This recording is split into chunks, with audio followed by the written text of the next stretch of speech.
بینەران و بیسەرانی بەڕێز لە هەر شوێنێکن سڵاوتان لێبێت من کامەران حاجی عومەر باسی ڕۆژتان پێشکەش دەکەم. باسی ڕۆژ ئەمڕۆ دوو مژار تاوتوێ دەکات لە کاتێکدا هەردوو مژارش تەواوکەری یەکن باز لە پەیوەندیەکانی پارتی دیموکراتی کوردستان و یەکگرتووی ئیسلامی کوردستان دەکەین بە شێوەیەکی تایبەت. دواتر باز لە ڕەوشی نێوخۆی ئێستایی هەرێمی کوردستان دەکەین. لە تەوەری یەکەمماندا میوانداری دکتۆر محەممەد ئەحمەد ئەندامی ئەنجومەنی سەرکردایەتی یەکگرتووی ئیسلامی کوردستان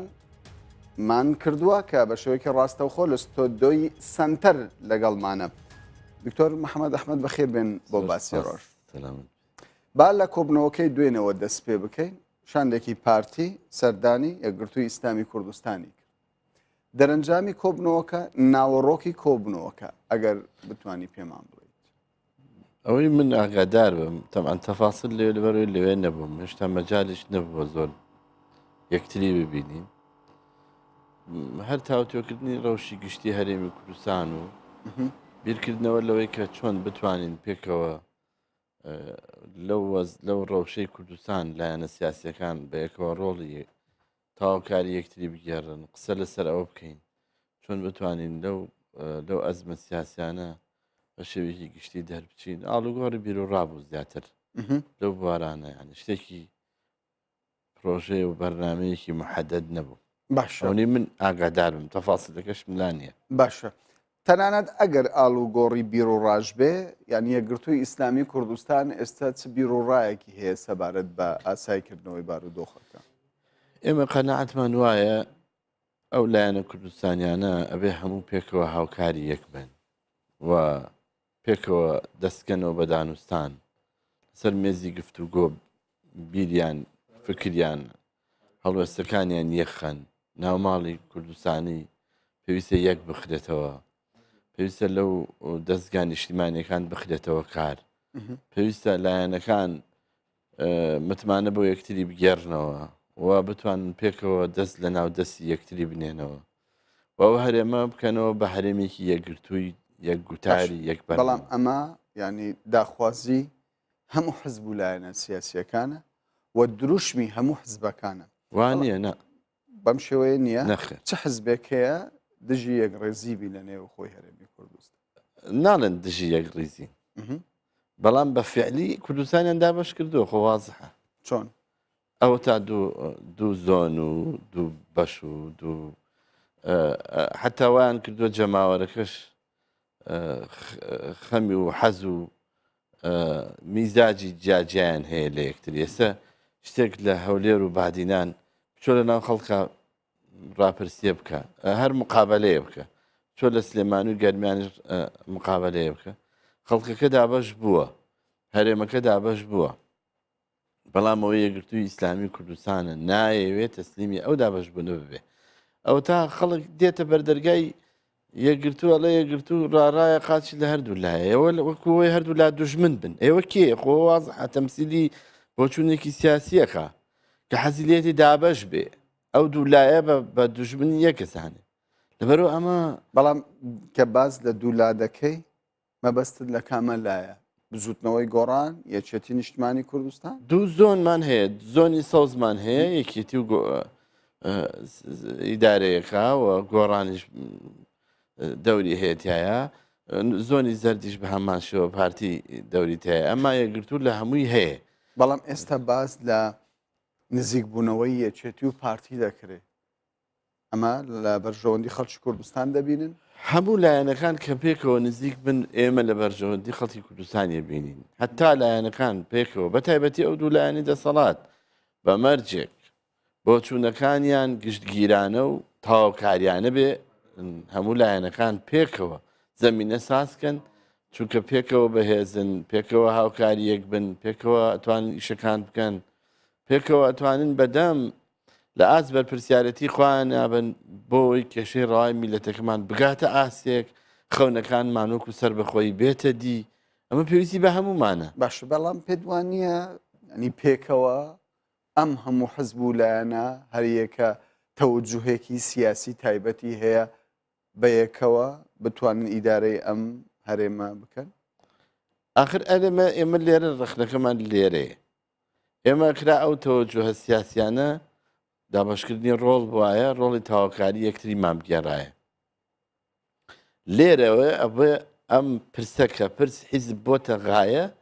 لە وەسیلە ترازاوە حیزب بەبێ وەسیلە بێ بۆ خزمەتی قەزیەی هاوبەش بۆ خزمەتی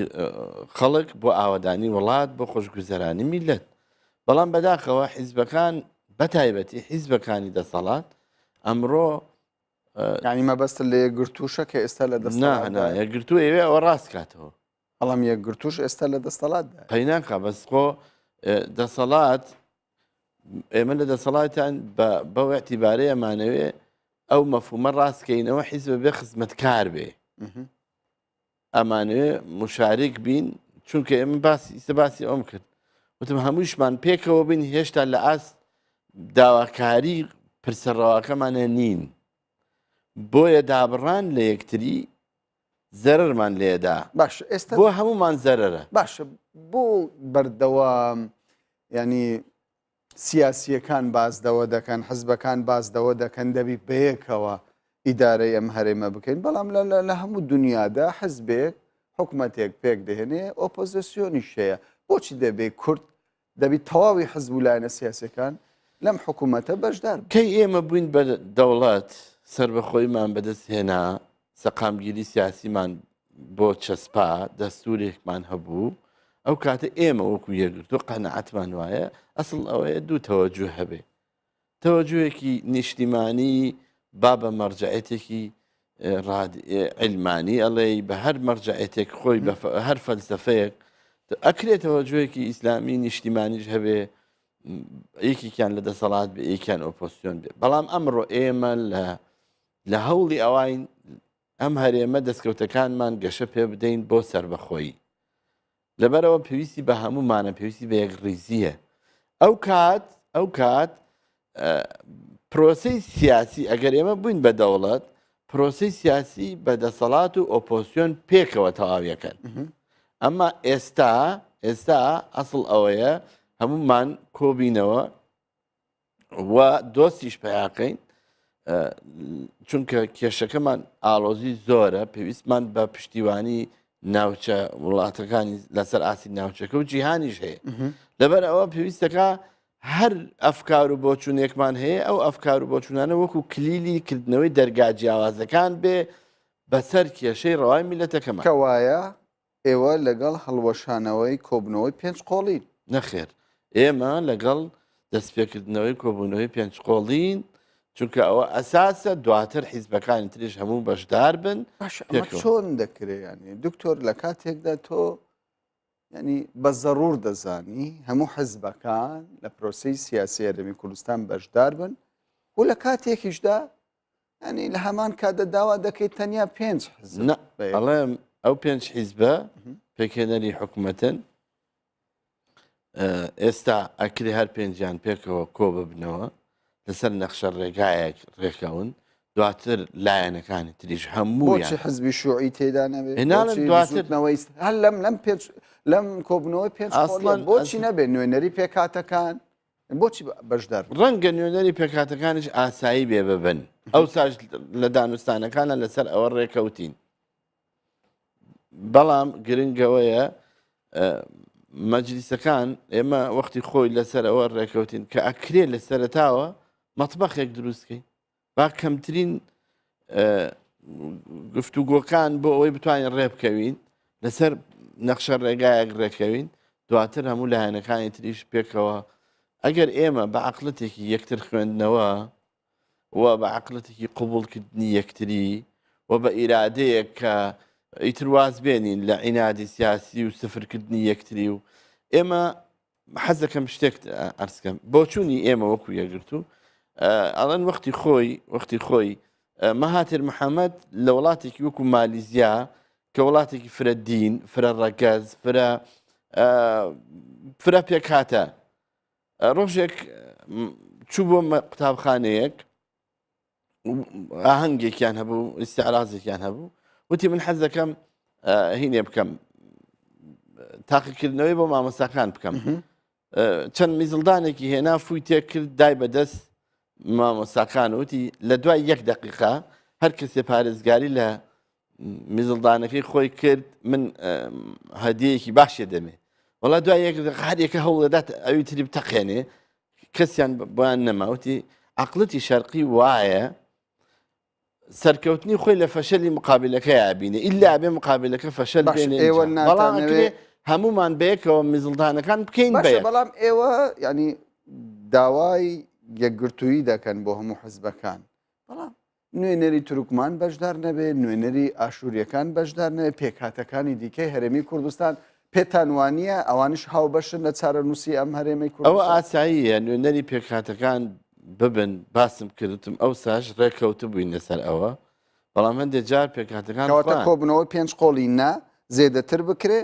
ئەوە ڕەنگە ئاسایی بێ بەس گرنگەوەیە لایەنەکان ئەو ئالۆزیە لە بینی ئەو پێنج دەسی هەڵوێستی فەرمی یەکگرتوو چیە لەبارەی ئەمە هەڵوێستی فەرمی یەکگرتو ئەوەیە کە ئێمە قەنەعەتمان وایە هەمومان پێکەوە بەڵام بە قۆناقۆنەق چۆن لە سەرتاوە ئەو پێنج لایەنە نوێنەری لایەنەکان پێکاتەکانیش ئاساییە هەبێ بەڵام ئەگەر لایەنەکە لەسەر هەموو شتێک ڕێککەوتن گرنگی چی دەبێت لە دواتر حزبەکانی دیکە بەشداری بێت ناخۆ شەرت نییە تەفاسیل لەسەر هەموو ڕێکەوی لەسەر نەخشەڕایکی گشتی ڕێەکەوی بەڵام بۆ ڕای تورکمان نەبێ بۆ ڕای ئاشووریەکان نەبێ بۆ ڕای حزبی شوعی نەبێت کە حزبێکی مێژوویە ئەمن باسم کرد ئێمەش پێشتر ڕێکەوت بووین لەسەر ئەوەی ئەو پێنج لایەنە لەگەڵ نوێنەری پێکاتەکان بۆ هەر پێکاتی ئەکرێ نوێنەرێکە بێت کەواتە ئێستا ئەمە هەڵوێستی یەکگرتووی ئیسلامی کوردستان بۆ چوونی بەندەیە من تەمسیل ناکەم لە وتەبێژی فەرمی یەکگرتوو بەڵام ئێوە ئاگادارن لە سیاسەتی حزبەکەتان ئەو نە ئاگادار بم ئێمە قەنەعەتمان وایە ئەو ساش ڕێکەوت بووین لەسەر ئەوە لایەنەکان هیچ کامیان لاریان نەبوو لەسەر ئەوەی کە ئەکرێ چەند پێکاتەمان هەیە یەکی نوێنەرێکیان هەبێ بێن بەشدار بن نوێنەرێ دوان بێن بەشدار بن ئەوەش ئەکەوێت لەسەرەوەی ئایا لایەنەکە بەنسبەت یەکگرتووە مانعی ئەوەی نییە باش بابینە سەر یەکگرتووی ئیسلامی کوردستان ئێستا ماوەیەکە دەبیندرێ ینی پەیوەندیەکانی پارتی و یەکگرتوو بە بەراورد لەگەڵ پێشوودا ئێستا زۆر باشترە باشی پەیوەندیەکانی پارتی و یەکگرتوو بۆچی دەگەڕێتەوە ئێمە لەگەڵ هەموو لایەنەکان وەکو یەک دوورین دۆستایەتیمان لەگەڵ هەموو کەس هەیە بەڵکو ئێوە ئەزانن لە ڕابردووشە یەکگرتوو زۆر هەوڵی داوە ئێستش خەریکە لە بەردەوامە لەسەر ئەوەی ئەو دۆسایەتی و نزیکی لەگەڵ هەموو لایەنەکان بە یەکەوە وا لێ بکە بەڵکو و زەمینەیەکی هاوبەش دروست ببێ پێکەوە بتوانین ڕێکەوتنێک بکەین لە یەک نزیک بینەوە دانوستانەکان دەست پێ بکەینەوە لەبەر ئەوە ئێمە لە تەرەفێک وەکو چۆنی سەر ڕەخلم لەو برادەرەگر ئاهاتە بەردەم ماڵ هینی یەکگرتوو ئەڵێ لە هەردوو لایە بەڵێ ئێمە لە هەردوو لای نیشانازیشی پێوە بەڵام ئێستا ئەم قسەیە ناکرێ ئێستا باس لەوە دەکرێت کە خەریکە پارتی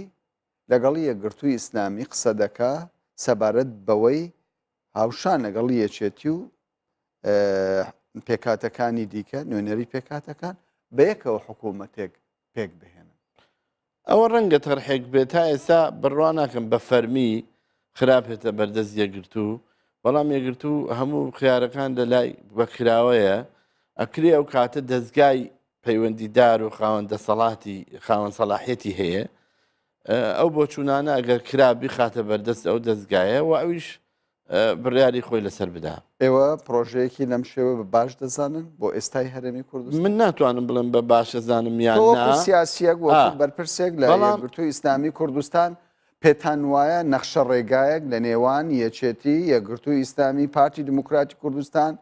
و هاوشان لەگەڵ نوێنەری ئەوەندەی بن ئاگادار بم ئێمە پێمان باشە نەخشە ڕێگایەکی کە هەموو لامان لەسەری پێک بین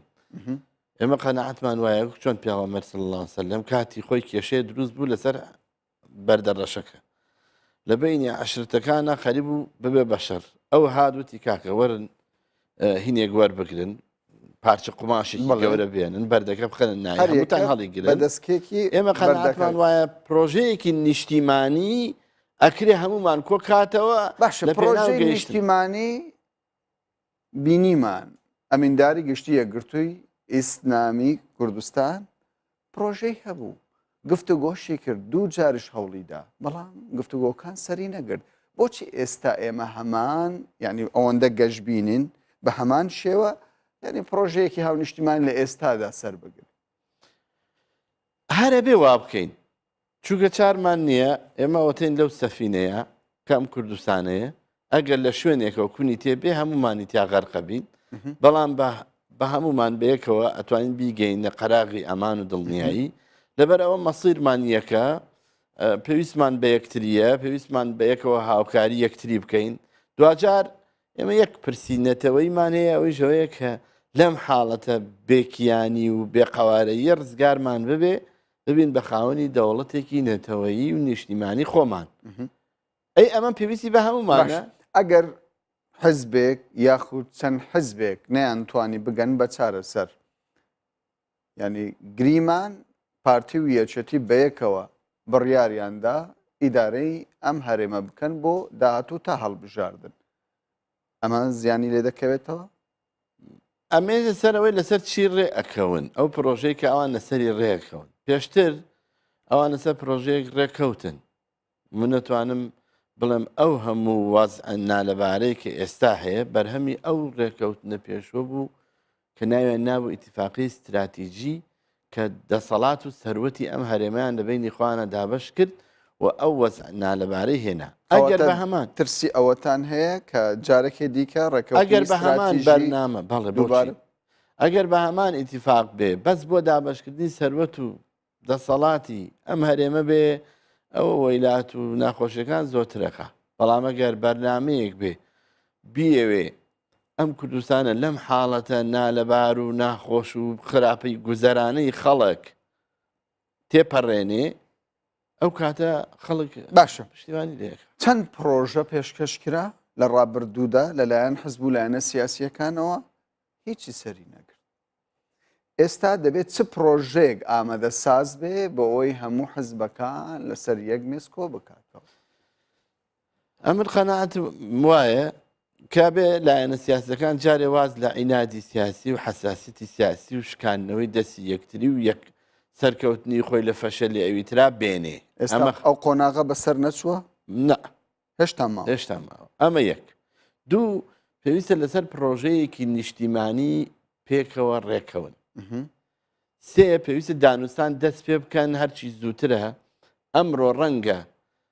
ڕەنگە لەسەر ئاسی ناوچەکە و نێودەوڵەتی لەگەڵ خەونەکانی کووردا زروفەکە مناسب بێ ماوە تۆ ناوخۆ بەو ناوخۆ هەستکردن بە بەرپرسیارەتی بۆ ئەوی ئەم هەرێمە لەو حاڵەتی کە ئیسە تایەتی بگوزەرێ ئەبێ هەمولایەنەکان بە ئاستێکی بەرپرسیارەتیەوە بەڵام بە گیانێکی لە خۆبوردەیی و لێبوردەییەوە بتوان بشنەوە سەر مێزی گفتوگۆ بیان و لەسەر یەکتری دانەنێن و شتی معوەقات و مەشاکل لەسەر یەکتری دامەنێن ئیتر واز بێنن لە مزایادات بەسەر یەکتریە بەڵکو هەموو پێکەوە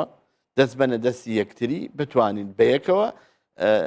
جۆرێک لە یەخستنی ناوماڵی کوردی ڕێخەین بۆەوەی خەڵک مامەڵەمان لەگەڵا بکە بتوانین لە زووترین کاتا بە خەونی مێژووی خۆمان بگەین کە سەربەخۆیی ئەم هەرێمەیە و خۆشگوزەرانکردنی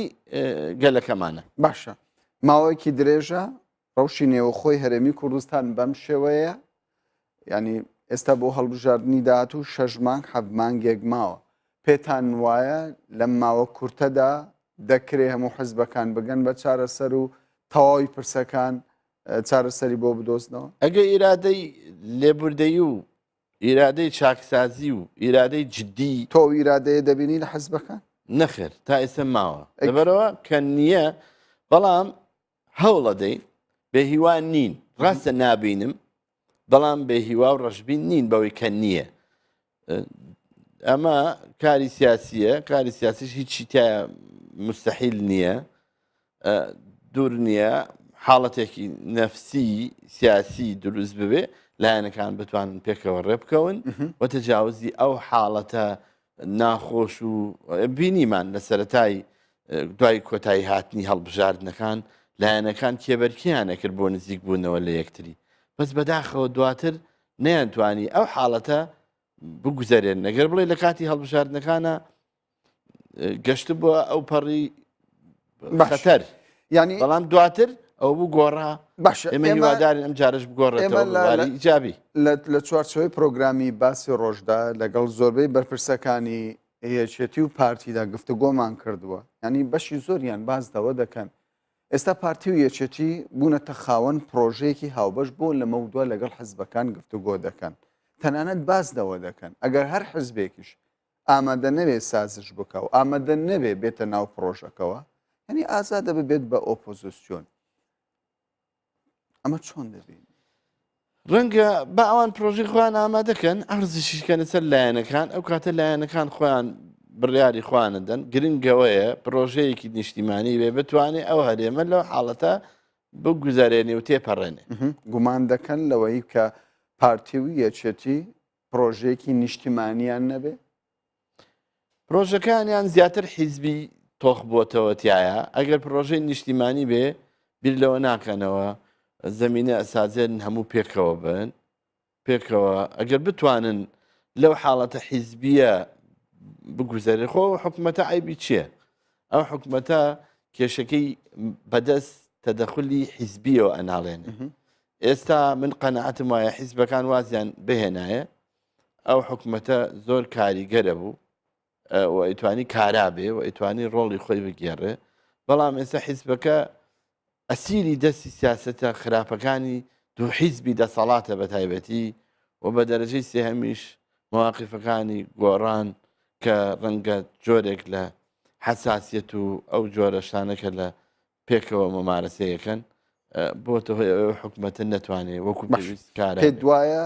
ئەو مۆدێلەی کە لە ڕابردوودا هەبوو مۆدێلی حکومڕانی حزبەکان پێیەکیان لە حکوومەت بوو لە میدیاکانی وەکو ئۆپۆزیسیۆن خۆیان دەردەخست خزمەت بە داهاتووی هەرێمی کوردستان بکە ئەم جۆرە حکوومەت ئەگەر پێکەوە ڕێبکەون شەراکەتێکی حەقیقی ناخت نەبوو شەراکەتێکی حەقیقی نەبوو ڕێککەوتن نەبوو ڕێکەوتنی شکلی هەبوو بەڵام نەچوو بووە ناو واقع وەکو پێویست لەگەڵ یەکە متمانەیان بۆ یەکتری نەپاراست ئەو متمانەی کە سەرەتا دروستیان کرد زوو باشە دکتۆریانی پێدوانە ئەوەی کە بەڕێستان داوای دەکەن لەم بارودۆخی ئێستادا شتێکی مستەحیل بێ لە کاتێکدا لە ڕابردوو ڕێکەوتن هەبوو لە کاتێکدا لە ڕابردوودا تەواوی حزبەکان بەشدار بوون ینی ئەو کات متمانەشە بوو بە یەکتر نەیانتوانی بە یەکەوە ئیدارەی هەرێمی کوردستان بکەن بۆچی ئێستا دەبێ ینی هاوڵاتیانی هەرێمی کوردستان ئەوەندە قەنەعەتیان لا دروست بێ کە ئەو دەرفەتە هەیە لەوانەیە ئێمە بەوچونمان وایە ئەم ماوە لە دابڕان ئەوەندە تاڵاویان چەشت بێ ئەوەندە تاڵاویان داوەتە دەرخواردی ئەو میلەتە بەڵکو دەرسیان وەرگرت بێ واز لەو حاڵەتە بێنن لە خۆبردە بن چی بەرژەوەندی گشتی هەرێمەکە ئەخوازێ بەو شێوە مامەڵە بکەن ئیتر بۆ بەرژەوەندی خۆیان واز بێنن لە مزایەدات بەسەر خەڵک و چاواشەکردنی ڕای جەماوەر بەڵکو جەماوەر کۆکەنەوە لەسەر ڕایشتی ئەگەر پارتی و یەکێتی سەرکەوتوو نەبوو بن لە ماوەی ڕابردوودا لە ئیدارەدانی هەرێمی کوردستان لە بەشێکیدا بەڵام پێت وایە مۆدێلی ئۆپۆزیسیۆن بوون لەلایەن حزبەکانی کوردستانەوە مۆدێلێکی سەرکەوتوو بوو مۆدلێکی تا ڕادەیەکی باش سەرکەوتوو بوو توانی فشارێکی باش لەسەر حکومت دروستکە حکومت کۆمەڵی هەنگاوی نابۆ چاکسازی بەڵام بەشداری و پێکێنانی حکومەتەکان نەیانتوانی بە یەکەوە ئەو سەرکەوتنە پارێزن ئەگینا لەو حاڵەتا کە توانرا کۆمەڵێک گۆڕانکاری بکرێەوە ئەو کات کە ئۆپۆسیۆن هەبوو حیزبەکانی دەسەڵات زوو هاوانیان کرد کاکە ئێوە باسی چاکسازیەکەن دەوەر لە ناو حکومت با بە یەکۆ چاکسازی بکەین بەڵام کە ئۆپۆسیۆن هاتە ناو حکومت هەر ئامادەییتیان نەبوو چاکسازی بکە وەکو پێویست هەر نەیانتوانی دەستی ئەم حکومەتە بکەنەوە بەڵام حکومەت ئەو حکومەتەی کە تۆ باسی لێوە دەکەی تەواوی حزبەکان بەشدار بوون هەمویان وەزیری خۆیان هەبوو هەمویان ینی بەشدار بوون باشە من لە تۆ پرسیارەکەم ئەوە بەشداریە وەزیر بە دوو پێشمەرگە بنێریتەوە ئەگەر بەشدارم و شەریکم بەیەکەوە ئەوە بەشداری پێڵێن ئەوە بەشداری ڕاستەکەی بەس ئێمە داوای چیەکەین داوای حکوومەتێکی شەراکە ئەەکەین هەمومان بەیەکەوە مەسئولیت هەڵگرین هەمومان بەیەکەوە لە ئاز بەرپرسیارەتی بین. بۆچی ینی دکتۆر تەواوی حزبەکان هەوڵ دەدەن پێیەکیان نەناو حکوومەت بێ مەبەستیان چییە؟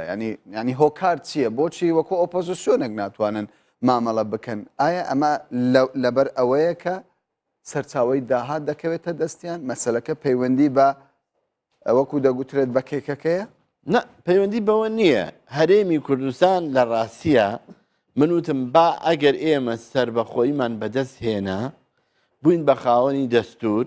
مافەکانی ئۆپۆسیۆن و ئەرکەکانی حکوومەت لە ناو دەستورەکەمانە چەسپا ئەو کاتە زۆر ئاساییە بەشێکمان بین بە ئۆپۆسیۆن بەشێکشمان ببین بە دەسەڵات و ئاڵگۆڕی دەسەڵات بکرێ. بەڵام ئەگەر ئێستا ئۆپۆزیسیۆن هەبێت دەبێت بۆچی ناکرێت؟ لەبەرەوەی جارێ ئێمە پێویستمان بە یەک ڕیزیە پێویستمان بە هاوهاڵوێسیە بەڵام ئەگەر کێشە هەبێ لەسەر بوونی گەندەڵی لە هەرێمی کوردستان بەڵام کێشە لەسەر مەسلەی سربەخۆیی نییە لەسەر پرۆژەی سربەخۆی بۆ هەرێمی کوردستان نییە. ینی چوا دەکاتن کە هەرێمی کوردستان تووشە حیزبەکان خۆیان لێ بووەتە غایە پرسە سەرەکیەکانمان بیر چووە. ئێستا ئێمە نەمانتوانێت بە هەموو ئەو حیزبانە ئەو شتێک کە نەتەوەیەک ڕێکە ئێمە بەرهەمی بێنی نەتەوە بەچی ڕێکەکەوێ یان بەوەی کە دیدێکی هاوبەشی هەبێ بۆ ئایندەی خۆی پرۆژەیەکی هاوبەشی هەبێ لەسەری کۆبنەوە با بۆچوونی جاجیاشیان هەبێ ڕەمزی هاوبەشیان هەبێ قەزی هاوبەشیان هەبێ دوژمنی هاوبەشیان زۆر باش دیارە هەمووی دابش بووە زۆر باشە کات ینی تەواو بووە بەڵام من ناچارم ینی دوا پرسیاری خۆم بکەم ئەگەر بە کورتی وەڵام من بدەیتەوە. ئێوە هەوڵ دەدەن حزبە ئیسلامیەکان بەرەیەک دروست بکەن لە دەرفەتێکداگە پرۆژەیەک بۆ یەکگرتو دروست بوو بێتە ناو حکوومەتەوە ئێوە بەبێ کۆمەڵی ئیسلامی بەبێ بزوتنەوەی ئیسلامی دێنە ناوە حکوومەتەوە ئەوە کەوێتە سەر ئەو ڕادەی ڕێکەوتنی کە لە بینی لایەنە ئیسلامیەکانە پێی ئەگەن. گرنگەوەیە ئێمە ئەو باسی ئێستا دەکەین خرێشتا خۆل بەردەوامین ڕۆژانە لە دانوستانین ئەمانەوێ سەرەتایەک هەوڵی ئێمە لە دوو استراتیژی سەرەکیمانە ئێمە ئەگەر خەڵک بڕواسێری پەیرۆ پرۆگرام کا استراتیژەکانمان وازەحە گەشەدان بە دەستکەوتەکانی هەرێمی کوردستان لە مافی چارەی خۆنووسینەوە بە سەربەخۆیی ئەمەش پێویستی بە یەک ڕیزی ناوخۆیی و دیبلۆماسیەتێکی بەهێزی دەرەوە هەیە بۆ ئەوەی ئەمە بێتە دی پێویستە لایەنە ئیسلامیەکان ڕۆڵی ئیجابی بگێڕن بۆیە ئەمانەوە لایەنە ئیسلامیەکان بۆ ئێوە بەبێ کۆمەڵ و بزوتنەوە بەشداری لە پرۆژەیەکی هاوبەش دەکەن لەگەڵ پارتی و یەکێتی یاخودنا ئەوە ئەمێنێتە سەر ئەوەی کە ئەو پرۆژەیە کە لەسەری ڕێەکەون ئیسلامیەکان خۆیان هەموو ئەگەرەکان کراون کراوەیە. دکتۆر محەممەد ئەحمەد ئەندامی ئەنجومەنی سەرکردایەتی یەکگرتووی ئیسلامی کوردستان کە لەگەڵ هەمووی زۆر سوپاس باز بزێنە. بینەرانی بەڕێز باسی ڕۆژ بەردەوام دەبێت بەڵام ئێستا دەچینە ناو بەڕێ.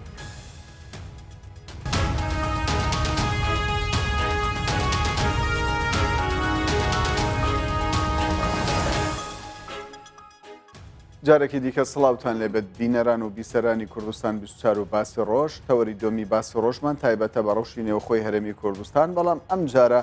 میوانداری بەڕێز عارف ڕۆژدی ڕاوێژکاری مەکتەبی سیاسی پارتی دیموکراتی کوردستانمان کردووە. بەڕێز عارف ڕۆژدی بەخێربێن سپاسانەکەم بۆ باسی ڕۆژ. باس لە پرۆژەی پارتی دەکرێت بۆ ئاساییکردنەوەی بارودۆخی نێو هەرێمی کوردستان و دەستپێکردنەوەی قۆناغی دووەمی کۆبنەوەکان. ئەرێ بەڕاست پارتی بە تەنیا پرۆژەی هەیە یاخود پرۆژێکی هاوبەشی لەگەڵ یەکێتی نیشتیمانی کوردستان هەیە؟ پێشەکی پارتی هەمیشە بیری لەوەی کردووە کە ئەو بارودۆخەی ئێستایی لە هەرێمی کوردستاندا هەیە ڕێک بخرێتەوە و چارەسەرێکی گونجاو بۆ ئەو کێشانەی لە نێوان لایەنە سیاسیەکاندا پەیدا بووە بدوزرێتەوە. جەنابی سەرۆکی هەرێم پێشماوەیەک پەیامێکی ئاراستەی کۆمەڵگای کوردستانی کردو و هەموو لایەنە سیاسیەکانی کوردستان چونکە هەمیشە جەنابی سوورک ئەوە دەبێنێت کە هەموو لایەنەکان بەرپرسیارن لە چارەسەرکردنی گرفتەکان و دەبێ هەموو لایەکان بشنە ژێرباری ڕاستکردنەوەی ئەگەر ئەو هەڵانەی کە ئێستا هەن چاک بکرێنەوە. پارتی پەیامی سەرۆکی هەرێم وەکو پرۆژەی خۆی زانیوە و لە بەڕۆشنایی ئەو پەیامە سەردانێکی تقریبا پێش مانگێک سەردانی هەموو لایەنە سیاسەکانیان کردووە و لەو سەردانەدا ڕاو دید و بۆ چوونی لایەنە سیاسەکانی وەرگرتووە و دەیەوێ لە چارچێوەی ئەو ڕاوبووچوونانە تێگەشتێکی هاوبەش لە نێوان هەموو لایەنەکاندا کۆبکرێتەوە و ببێتە پرۆژەیەکی گشتگیر. بەڵام ئەوەی لە واقعدا دەبیندرێ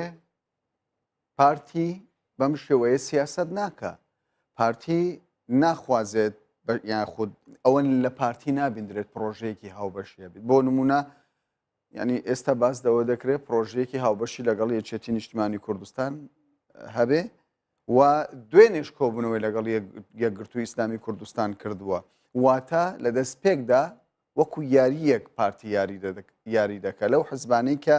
لەوی نزیکن هەوڵ دەدات دواترژە و حزبانەی کە پێشتر ناڕازین بە شێوک لە شێوەکان بژاردە بخاتە بەردەمیان. پێم وایە شتێکی ئاساییە لەگەڵ ئەو لایەنەی کە زیاتر تێگەیشتنی هەیە بۆ دید و بچوونەکانی کوبێتەوە. یعنی هیچ نیەتێک نییە و هیچ نیەتێکی ئەوە نییە کە بۆ وەلاخستنی لایەنەکانی تر. کوبوونەوەی کراوە لە نێوان دوو وەبدی مەکتەبی سیاسی پارتی و یەکێتی تێگەشتێکی باش هاتوتە پێشەوە و دەیانەوێ ئەو تێگەشتە باشتر قسەی لەسەر بکەن و لەگەڵ وەکو گەڵاڵە نامەیەک لێ دەرچن و لە سەردانی دوێنێشی کاکە مەسرور بارزانی بوو لە یەکگرتوو هەل لەو چارچەوەدایە و ئەمە ڕێگر نییە لەوەی کە سەردانەکانی داهاتوو بوو لای گۆڕان و کۆمەڵی ئیسلامی و بزودنەوەی ئیسلامی و حزبی شوعی و هەموو لایەنەکەیتر ئەگەر ئێوە ئاگادار بن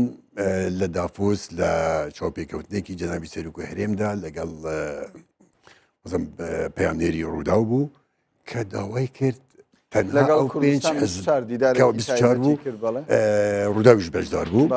کە تەنها کوبوونەوەکە نابێ قەتیز بکرێنەوە لە نێوان ئەو پێچ حزبەی ئەمڕۆ لە حکوومەتی هەرێم و دا بەشدار بەڵکو حزبی تر هەیە لە پەرلەمان بەشدارە لە حکوومەت نییە بەڵکو حزبی سیاسی هەیە لە دەرەوەی پەرلەمان و حکوومەتە. ئایا دەکرێت ئێمە تەنها بیر لەو حزبانە بکەین کە ئەمڕۆ لە دەسەڵاتداین؟ زێدەبار لەوەش لە کوردستان تەنها کورد نییە، نەتەوەی تورکمان هەیە، نەتەوەی مەسیحی هەیە، ئەم نەتەوانەش هاوبەشن لەگەڵ ئێمە لە هەموو شتێکە لە مێژووە، لە جوگرافیا، لە سیاسەتە، لە ئابووریە، لە پێکەوە ژیانە. بۆیە پێویستیمان بە پرۆژەیەکی گشتگیر هەیە بە ئەوەی هەمومان بە پرسیارەی کاری سەر بکەین. پرۆژەیەکی گشتگیر هەیە کە تەواوی لایەنەکان بەشداری بکەن. بەڵام پارتی لە پێشوودا ئامادە نەبوو پێشوازی لە بزوتنەوەی گۆڕان و یەکێتی بکە. ئێستا بە پێچەوانەوە پارتی پرۆژەیەکی هاوبەشی هەیە لەگەڵ یەکێتی و دەیەوێت لەسەر ئەم پرۆژە هاوبەشە لەگەڵ حزبەکان قسە بکە. پێم وایە کە ئامادە نەبوو پێشوازی لە وەفدی هاوبەشی یەکێتی و گۆڕان بکرێت. ئەوە سیاسەتی پارتیە و وازەح و عەلەنیە کە شتێکی شارەوەیتیان نییە و بە برادرانی هەردوو لاش بانگەیاندووە و هەردوو لاش تەفەهمی ئەو هەڵوێستی پارتیان کردووە و دیداریش بووە و سەردانیش بووە کە وەنش کراوە. هیچ کێشەماتیان نییە. زوتنەوەی گۆڕان قورس نابێ پێشوازی لە وەفدی هاوبەشی هەردوو لا بکە؟ هێشتا هیچ بڕیارێکی وان نییە وەفدێکی هاوبەش سەردانی لایەکەم کە کوبوونەوەی داهاتوو وا بڕیارە لە هەفتەی داهاتوودا ئەنجام بدرێت. لەو بڕیارەدا دیار دەبێ ئایا وەفدێکی هاوبەش دەبێ، بەرنامێکی هاوبەش دەبێ یانیش نە. باشە. ینی هەڵبژاردننی یەکێتی نیشتیمانی کوردستان وەکو دەستپێکی کۆبنەوەکان دواتر یەکگرتووی ئیسلامی کوردستان و پێکاتەکانی دیکەش وەکو کابرا گوتنی بلجێبە. باشە. چه ئامانجێک لە پشتم ئەم جۆرە سیاسەتە هەیە؟ ینی پێتان وانییە کۆمەڵی ئیسلامی بزوتنەوەی گۆڕان کە لە ڕابردوودا ناکۆچی هەرە سەرەکی پارتی بوون گرفتی پارتی زێدەتر لەگەڵ ئەو دوولایەنەیە؟ پارتی گرفتی نییە لەگەڵ ئەم لایەنانە. گرفتێک هەیە، گرفتێکی سیاسیە پێویستە چارەسەر بکرێت و کە لەگەڵ یەکێتی کۆ دەبێتەوە هیچ مانایەکی ژێربەژێرەوە نییە کە ئێمە دەبێت ڕێکەوین و لایەنەکانی وەلا بخەین. بەڵام دەزانن لە نێوان پارتی و یەکێتیە اتفاقەیەک هەیە بە ناوی اتفاقی استراتیژی.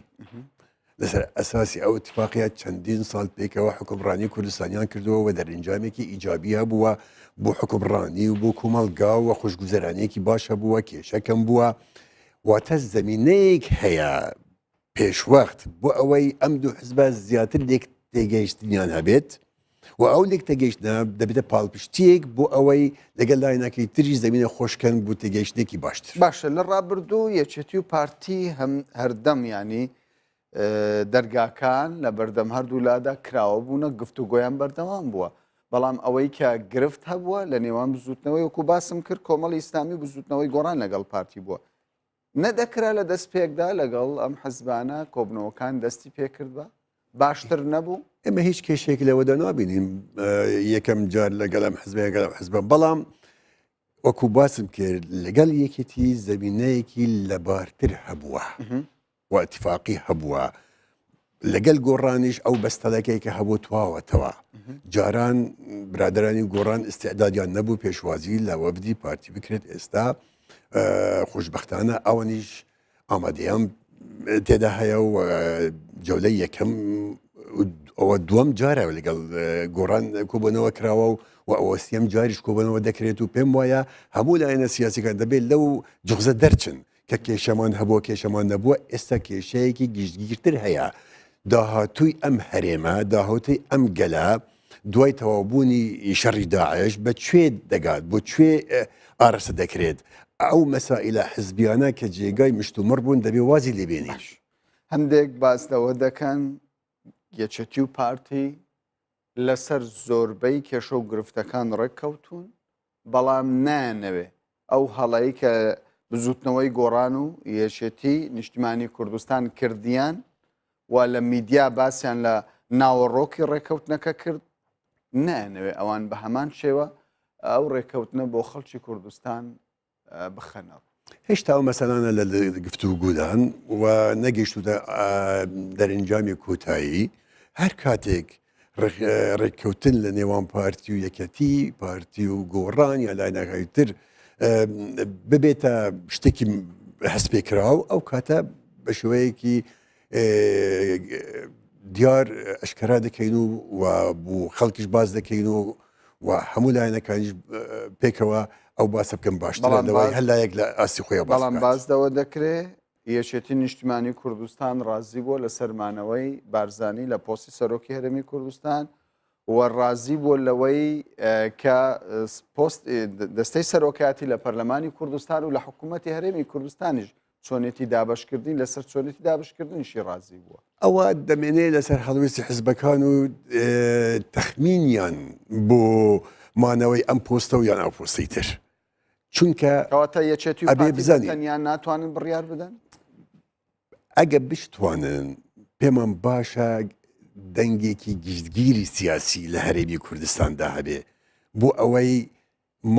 ماڵی کوردی باشتر ڕێک بخەینەوە نامانەوێ هیچ دەرزێکی تیا بمێنێتەوە تەئکید دەکەمەوە دەبێ هەموو لایەنەکان بە پارتیتەوە بە یەکەتیتەوە بە گۆڕانەوە بە بزبنەوەی ئیسلامی کۆماڵ یەکگرت و هەموو دەبێت لەو ئاستە بەرزەدا بن کە مەسلەی نەتەوە و نیشتیمان ئامانجی سەرەکیان بێت باشە دەینە سەر شنگال و دەڤەری شنگال چارەنووسی ئەو ناوچەیە دوێنێ شاندێکی ئێزیدیەکان شاندی کوردانی ئێزیدی نازام چ ناوێکی لێ بنێم شاندێک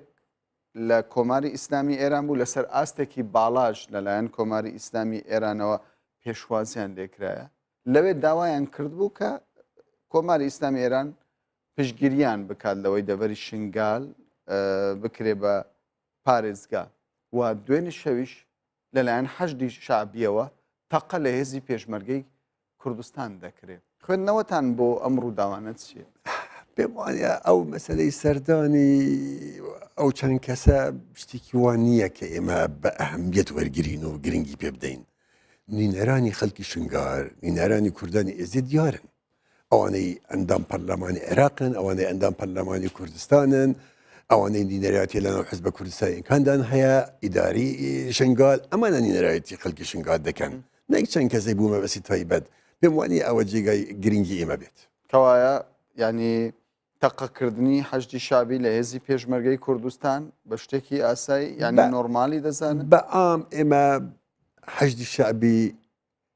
ئەگەر لە چارچێوەی شەڕی داعش و لە سنوورەکانی خۆیاندا بێ ئەوە ئەرکێکە خۆیان جێبەجێ دەکەن و کێشەمان نییە لەگەڵیاندا بەڵام پێمان وایە حەشتی شعبی بەرەو ناوچە ناکوکەکان بێتن بەرەو ناوچەکانی دەرەوەی هەرێمی کوردستان بێت بە حاڵەتێکی ناتەبیعی دەزانین ئەگە ئەم ڕۆژ تەقە نەکرێت سبەی نەدەوانێت تەقە لێ بکەوێتەوە باش چارەسەرتان بۆ دۆخی ئێستای شنگال چییە بۆ ینی ئێوە داوا دەکەن ئەو هێزانەی سەر بە پارتی کرێکارانی کوردستان پەکەکەن لەم شوێنەدا نەمینە لە دەبەری شنگال بەڵام تاوکو ئێستا ئەوان وەکو ئاماژەکان دەبیندرێ سوورن لە سەرمانەوە یەکەم شنگال یەکێکە لە برینە قۆڵەکانی گەلی کوردستان بەشێکە لەو زنجیرە ئەمفالانەی بەسەر کووردە هاتووە ئەبێ هەموو لایەنە سیاسیەکان ئەو برینە سارشکەنەوە قوڵتری نەکەنەوە پەکەکە سیاسەتێکی هەڵی هەیە بەرامبەری دۆزی گەلی کوردستان مانەوەی ئەوانیش لەوێ بەشێکە لەو هەڵایە کە تەمەنا ئەەکەین پەکەکە وشیار بێتەوە و نەبێتە دەردەستی خەڵکی تر و زامی خەڵکی شنگار بکڵێنێتەوە و کێشەی زیاتر بۆ ئەو منتەقەی دروست بکات چونکە هەموو ئەو هەوڵانەی لە ئارادان بۆ ئاواداکردنەوەی شنگال بەهۆی ئەوانەوە پەکخراون ڕێکخراوە نێونەتەوەیەکان دێن لەبەر بوونی پەکەکە بەرەو ئەو ناوچەیە ناچن تەنانەت خەڵکی شنگار فەرمو بۆ ناگەڕێنەوە چونکە دەزانن بوونی ئەو هێزە سەر ئێشەیەکی گەورەیە بۆ خۆیان و بۆ هەرێمی کوردستانیش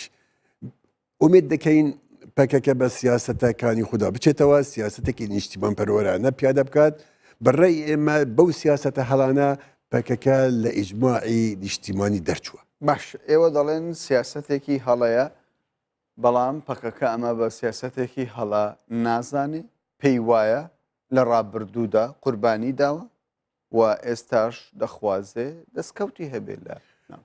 بەچ موافق یەکەم جار ئەوانە ئەگە بەبێک دەستوری عێراقیش بێ عێراقی نین دوو ئەگەر هەرێمی کوردستان ئەوانە خەڵکی هەرێمی کوردستان نین بەڵام کوردن بەسەر چاو ساحەی ئەوان دیارە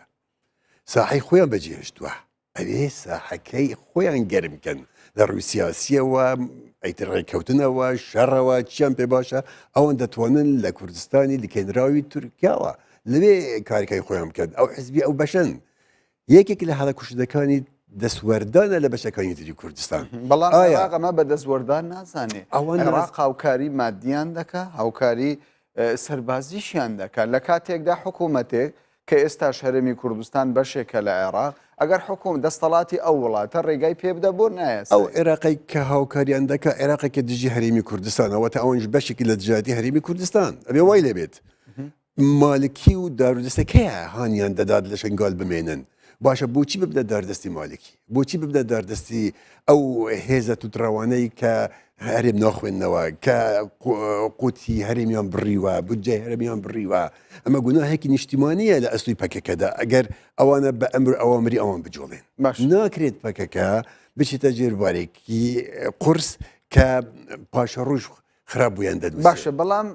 بەڕێز ئارەبیانی بۆچی سیاسەتی پەکەکە بە ناتەندروست دەبینن لە کاتێکدا ئەو تەکید لەوە دەکاتەوە کە سەلامەتی خەڵکی دەڤەری شنگال ئەولەویەتی سیاسەتی ئەوانە بۆچی خراپ بێت پارە لە بەغدا وەردەگرێ چەک لە بەغدا وەردەگرێ و خەڵکی شنگالی پێدەپارێز شنگال پێویستی بە پەکەکە و غەیری پەکەکە نییە لەو کاتەی کە لە شنگالیش کارەسات ڕوویدا ئەوانە لە پەراوێزەوە بەشدار بوون ئەوە زۆر گەورە دەکەن ئیعلامی سەر بە پەکە و نزیکی پەکەکە کە پەکەکەوەکیوان نییە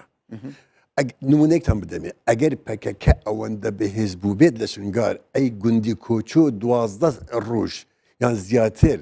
ئابلو قەدرا ئەی بۆچی ئەو هێزی پێکەکە بەهانەیان نەوچ و قەتڵ یان ڕاگرتبایە ئەوانە هاتوون بە مەبەستێک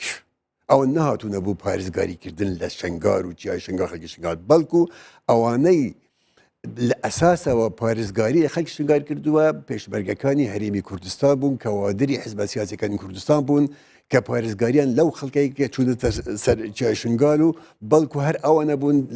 لە مەزاری شێخ شەرفەدین داعشان تێکشکاند پەکەکە لەکوێ بوو باش ئێستا چارەسەر چییە؟ بۆ چارەسەرکردنی ئەم گرفتە دوو ڕێگا هەیە یا بژاردەی سیاسی یا سەربازی. ئێمە لەگەڵ بژاردەی سیاسین و پێشمان وایە لەنەوە پەکەگەدا خەڵکێک هەیە ئەبێت درک بە مەسئولیت بکات و لەوێ نەمێنن نەسەر ئێشە بوو ئێمە دروستکە نەبوو خۆیان دروستکە کەواتە بژاردەی سەربازی بە هیچ شێوە ئێمە تەمەنا ناکەین و بیریشمان لێ نەکردوتەوە بەڵام دەبێ ئەوانە درک بە مەسئولیت بکەن و شوێنی ئەوەن نییە ئەگەر سەرەتای حادیسەکە کارێکیان کرد بێ وەکو هاوکاری بوو خەڵکی شنگال ماڵیان ئەوە بێ نمونە ئەوەیە کە ئێمە چوونە کوبانێ کە ئیشێکێ خۆ چوونە کوبانێ 115 بوو بەدەستی ئەگەر ئەوانەی چوونەتە تاران داوە لە ئێران بکەن ینی خەمێکیان لێ بخوا ئەمە ما بە تورکیاش نادا کەس ناوچەکە بێت بە سیڕایی سیاسی کەس خەمی شنگار ناخوات خەڵکی کوردستان نەبێ کەس خەمی شنگار ناخوا هەرێمی کوردستان نەبێ و ئەوەی شنگاری ڕزگار کرد هێزی پێشبەرگای کوردستان بوو بەڕابەتی جەنابی سەرۆکی هەرێم بوو و هەر ئەوەن دەتوانن شنگال بیکەنە بە پارێزگا و پارێزگاری لە خەڵکی شنگاریش بکەن. بەڕێز عارف ڕۆژدی ڕاوشکاری مەکتەبی سیاسی پارتی دموکراتی کوردستان زۆر سپاس بۆ ئێوەش. بینەرانی بەڕێز سپاس بۆ ئێوەش کە کاتی خۆتان بە ئێمەدا بمێنن بە خێر و خۆشی.